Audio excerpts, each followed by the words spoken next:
You ask Tiger to solve. This deals with linear equations with one unknown. The final result is q equals -1/13. Let's solve it step by step. Simplify the expression. Simplify the arithmetic.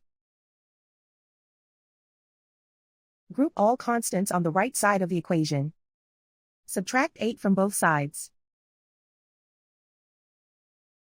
Simplify the arithmetic.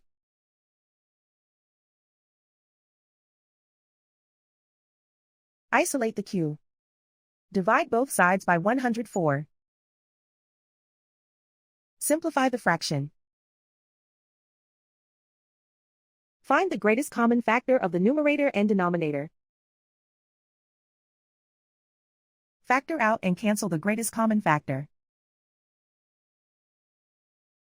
And so the final result is q equals -1/13.